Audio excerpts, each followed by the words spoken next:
Welcome to our YouTube channel Education Point Coaching Classes. Students, today we are going to do worksheet number 25. It is of subject English, class 10 and dated 4th September 2021.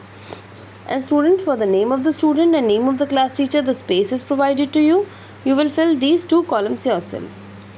So let's see what's there in the worksheet today. Read the poem carefully and answer the questions that follow.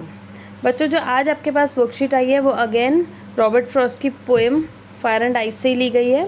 हमने last time ये जो poem पूरी समझी थी और उसके base पर worksheet की थी. आज जो वर्कशीट है वो भी आपको ऐसे ही करनी है. पोएम को दोबारा से रीड करना और उसके बेस पे आपको आंसर्स करने हैं. चलिए एक बार रिकॉल कर लेते हैं हमने पोएम में क्या सीखा था. Some say the world will end in fire, some say in ice. From what I have tasted of desire I hold with those who favor fire. But if it had to perish twice, I think I know enough of hate to say that for destruction ice is also great. It is also great and would suffice. तो ये जो poem है हमने पढ़ी थी Robert Frost की. ये जो पोएम है वो सिंबॉलिक पोएम है. सिंबॉलिक पोएम वो होते हैं जिसके अंदर आपको वर्ड दिए हैं fire and ice. Fire and ice means fire and ice यहाँ पर नहीं लिया है. फायर एंड आइस दोनों सिंबॉलिक वर्ड्स हैं जिसमें फायर का मीनिंग है लस्ट, डिज़ायर या लालच, और आइस मीन्स हेट्रेड या फिर नफरत. तो हमारी जो अर्थ है वो फायर में ख़त्म हो जाएगी. फायर मीन्स हमारी लस्ट या डिज़ायर में लोग जो इतने डिज़ायर करते हैं, लालच करते हैं, तो आधी दुनिया लालच की वजह से ख़त्म हो जाएगी. और इन केस जो अगर दुनिया लालच से ख़त्म नहीं हुई तो लोगों के बीच में जो नफ़रत है जो इंक्रीज़ हो रही है डे बाय डे, उसकी वजह से हमारी दुनिया ख़त्म हो जाएगी. और पोएट ये कहना चाहते हैं कि उसने लालच को टेस्ट किया है. ये लिखा है ना, आई हैव टेस्टेड ऑफ डिज़ायर, यानी कि उसने डिज़ायर एक्सपीरियंस किया है, यानी कि उसने लालच को एक्सपीरियंस किया है. तो इसीलिए वो कह रहा है कि शायद उसके हिसाब से दुनिया है फायर में ख़त्म हो जाएगी. बट अगर दुनिया किसी तरह बच जाती है, सेकेंड टाइम इसको मौका मिलता है पेरिश होने का, तो वो दोबारा से कैसे पेरिश होगी? वो हेट्रेड से पेरिश हो जाएगी. ठीक है. सो ये छोटी सी पोएम है जिसमें पोएट आपको एक मैसेज दे रहा है कि आपको सबको मिलजुल कर एक साथ रहना चाहिए, क्योंकि डेथ तो इनएविटेबल है. तो डेथ को तो हम कोई भी नहीं रोक सकता. तो जितना हो सके हम एक दूसरे से प्यार से रहें, मिलजुल कर रहें, तब लाइफ को एंजॉय करें और लाइफ को स्पेंड करना हमारे लिए बहुत ही आसान हो जाएगा. तो चलिए बच्चों, इसके बेस पे अब जो वर्कशीट गिवन है, प्रैक्टिस क्वेश्चंस है, वो देख लेते हैं. चलिए, उससे पहले एक्सरसाइज स्टार्ट करने से पहले आपको एक और लिटरेरी डिवाइस गिवन है, एंजाममेंट. हमने अभी जो पहले पढ़ी है, कौन कौन से इसमें हमने पोएटिक डिवाइसेस पढ़ी थी. हमने एलिट्रेशन पढ़ी है, हमने सिंबॉलिज्म पढ़ा है, हमने एसोनेंस पढ़ा था. तो अब हम जो पढ़ रहे हैं वो एंजाममेंट पढ़ रहे हैं. एंजाममेंट. अब बच्चों, एंजाममेंट होते क्या है, कौन सी लिटरेरी डिवाइस होती है?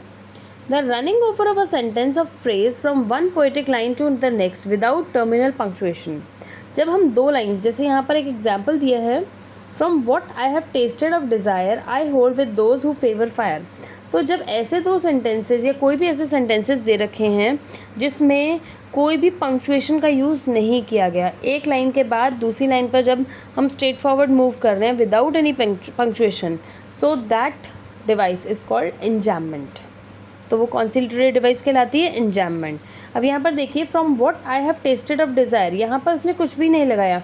यहाँ पर पोएट कॉमा भी लगा सकता था, फुल स्टॉप भी लगा सकता था, सेमी कॉलन भी यूज़ कर सकता था, बट पोएट ने कोई भी पंक्चुएशन यहाँ पर यूज़ नहीं की. Poet straight forward next line से स्टार्ट कर रहा है and with the capital letter. ठीक है. तो this poetic device is called enjambment. ठीक है. ये सिर्फ इन दो लाइन्स में नहीं, और भी आगे बहुत लाइन्स में यूज़ किया है. देखिए, एक और लाइन दे रखी है, for destruction ice is also great. तो आइस के बाद यहाँ पर कोई कॉमा, कोई फुल स्टॉप, कोई भी पंक्चुएशन यूज़ नहीं की. तो एक लाइन के बाद सीधा सेकेंड लाइन पर जंप किया है without any terminal punctuation. Then this poetic device is called enjambment. Clear? I hope बच्चों आपको ये पोएटिक डिवाइस समझ में आ गई होगी. चलिए, अब बढ़ते हैं हम अपनी एक्सरसाइजेस की तरफ. First question, What would suffice if the world were to perish twice? अगर मौका मिले तो जो हमारी अर्थ है वो दोबारा सेकेंड टाइम किस तरह से पेरिश हो सकती है? आइस, फायर, हेट्रेड या बोथ ए एंड बी. तो फर्स्ट टाइम हमारे को जो पोएट ने बताया कि फर्स्ट टाइम अगर वो पेरिश होगी तो वो फायर से होगी, लेकिन अगर सेकेंड टाइम उसको मौका मिले तो वो आइस से, और आइस किसका सिंबॉलिक है? हेट्रेड का। तो सेकेंड टाइम जो अर्थ जो पेरिश होगी वो किसकी वजह से होगी? हेट्रेड की वजह से। क्लियर? चलिए second question, why do some people say that world will end in ice? तो क्यों ऐसा कहा जाता है कि जो हमारी अर्थ है वो आइस से पेरिश हो जाएगी या वर्ल्ड का एंड हो जाएगा?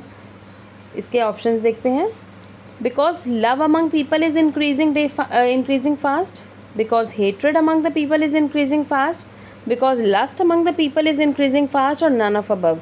तो आइस है तो आइस का मीन्स होता है हेट्रेड, तो लोगों में जो हेट्रेड है वो इंक्रीज होती जा रही है, तो इसी वजह से हमारी वर्ल्ड एंड होगी। तो इसका करेक्ट ऑप्शन होगा B part, because hatred among the people is increasing fast. आज के टाइम पर जो हेट्रेड है लोगों के बीच में वो इंक्रीज होती जा रही है। क्लियर? चलिए, ये तो 2 क्वेश्चंस थे आपके MCQs, और 2 क्वेश्चंस आपको गिवन है जिसके आपको आंसर्स लिखने हैं। So let's see the third question. Frost presents 2 contrasting ideas that lead to the world's end. What message does he want to convey? तो फ्रॉस्ट ने 2 आइडियाज़ बताए हैं कि एक वर्ल्ड कैसे एंड होगी, या तो आइस से या फिर फायर से, और इस पोएम के थ्रू हमारे को पोएट क्या मैसेज कन्वे करना चाहता है। तो चलिए आइए देखते हैं बच्चों इसका answer. In this poem, Robert Frost refers to 2 contrasting ideas, fire and ice, as predictions of how the world will end. तो इस पोएम में रॉबर्ट फ्रॉस्ट हमारे को 2 आइडियाज़ प्रेजेंट कर रहे हैं, फायर और आइस, जिसकी वजह से ये प्रिडिक्ट कर रहे हैं कि इसकी वजह से ही हमारी जो अर्थ है वो एक दिन हमारा जो वर्ल्ड है वो ख़त्म हो जाएगा, it will and. According to him, some people say that the world will end in fire and some others hold that this will end in ice. और काफ़ी लोग सपोर्ट करते हैं कि जो हमारी जो अर्थ है वो फायर में ख़त्म हो जाएगी, और कुछ लोग कहते हैं कि हमारी अर्थ है आइस से ख़त्म हो जाएगी। फायर मीन्स लस्ट, डिज़ायर, या फिर आइस जो है that is hatred. Okay, so the poet equates desire with fire and hatred with ice. तो पोएट जो है फायर को डिज़ायर कह रहा है और आइस को हेट्रेड सिंबलाइज कर रहा है। To save our earth we should live peacefully and love each other. तो मैसेज वो हमको कन्वे करना चाह रहा है कि हमें सबके साथ मिलजुल कर पीसफुली रहना चाहिए। क्लियर? तो आप इस आंसर में 2 कंट्रास्टिंग आइडियाज़ लिखेंगे पहले, और उसके बाद मैसेज क्या कन्वे कर रहा है पोएट वो लिखेंगे। क्लियर? तो चलिए बढ़ते हैं क्वेश्चन नंबर 4 की तरफ। If it had to perish twice, justify the statement giving reasons for the poet's prediction about the world's end. तो इस पोएम में पोएट कह रहा है if it had to perish twice, कि अगर उसको दोबारा से मौका मिले, अगर एक बार अगर वो जो हमारी अर्थ है डिज़ायर से ख़त्म नहीं होती, पेरिश नहीं होती, तो दूसरा अगर चांस मिलता है तो वो किससे पेरिश होगी? आइस से पेरिश होगी। ठीक है, तो उसका रीज़न देना है कि पोएट ऐसा क्यों सोच रहा है। According to the poet, the world will end due to fire, which symbolizes desire. तो पोएट के अकॉर्डिंग जो हमारी अर्थ है, जो हमारा वर्ल्ड है वो क्या है? ख़त्म हो जाएगा। It will end due to desire. But if the world had to end twice, अगर दोबारा उसको मौका मिले पेरिश होने का, या दोबारा वो किसी तरह से पेरिश होती है, एंड होती है, then it will be due to hatred symbolized by ice. और अगर दोबारा वो पेरिश होती है तो किसकी वजह से होगी? आइस से, and which is symbolized by hatred. Okay, the poet feels that there is enough hatred in the world that is spreading among the people.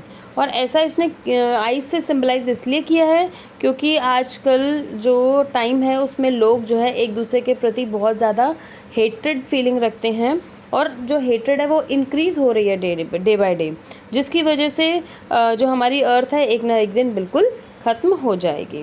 This hatred will end our earth, और यही hatred जो है हमारी अर्थ को ख़त्म कर देगी। Clear? सो आई hope बच्चों ये आपको ईजी सी आज की वर्कशीट समझ में आ गई होगी।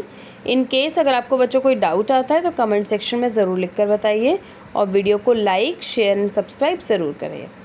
तो चलिए बच्चों, मिलते हैं नेक्स्ट वर्कशीट में। Till then, bye bye students.